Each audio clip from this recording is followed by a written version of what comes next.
Hi friends, ఒక చిన్న విషయం చెప్దాం అనుకుంటున్నా. నాకు వచ్చిన థాట్ను నేను చెప్దాం అనుకుంటున్నా. ఎవరేమో ఫీల్ అయితే తప్పుగా అనుకుంటే క్షమించండి. ఏం లేదు, ఒక విలేజ్ అనుకోండి, పెద్ద విలేజ్ అంటే మండల్ కానీ, జిల్లాలు కానీ, ఇంకా దాన్ని దాటిన తర్వాత స్టేట్లు కానీ, అక్కడ ఏమవుతుందంటే మనం ఏదన్నా అడ్వర్టైజ్ను తీసుకోవడానికి ఏదైనా పెద్ద పెద్ద కంపెనీలో కానీ, ఇంకేదన్నా కొంచెం మంచి ప్రోడక్ట్ వాళ్ళు కానీ, జ్యువెలరీలో కానీ, పెద్ద పెద్ద ఈవెంట్లకు దగ్గర బోర్డులు పెడతాడనా. ఆడెంత అడ్వర్టైజ్ చేసుకుంటాడంటే వాడికి నచ్చిన రకంగా అడ్వర్టైజ్ చేసుకుంటాడు. ఎవడో ఏమన్నాడు దానికి. అదే తిరిగి తిరిగి మన ఫోటోషాప్కి వచ్చేసరికి అంటే చాలామంది చాలా రకాలుగా అనుకుంటారు. ఎవరేమనుకున్నా సరే నేను చేయాలనుకుంది, నాకు వచ్చిన థాట్కి నేను చేద్దాం అనుకుంటున్నా. అట్లా మనం ఎయిర్పోర్ట్ నుంచి వచ్చే దారిలో చూసిర్రా, పెద్ద పెద్ద బోర్డులు ఉంటాయి. సైడ్లకి పెద్ద పెద్ద బోర్డులు ఉంటాయి.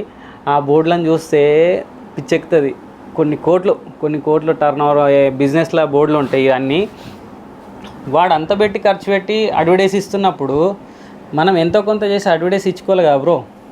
అదే అడ్వర్టైజ్ని ఏటీవీ అండ్ బైక్స్ అని నేను కొత్తగా నాకు వచ్చిన థాట్తో నేను తీసుకొచ్చుకుంటున్నా. ఎవరన్నా ఏమన్నా అనుకున్నా సరే కానీ మనకు వచ్చిన థాట్తోటి ఇంత పెద్ద ఫోటోగ్రఫీ నాకున్న టెక్నాలజీతోటో, నాకున్న మైండ్తోటో, చిన్న దాంతోటో ఇది తీసుకొని నేను దాంతో అడ్వర్టైజ్ చేసుకుందామని తీసుకొచ్చుకున్నా.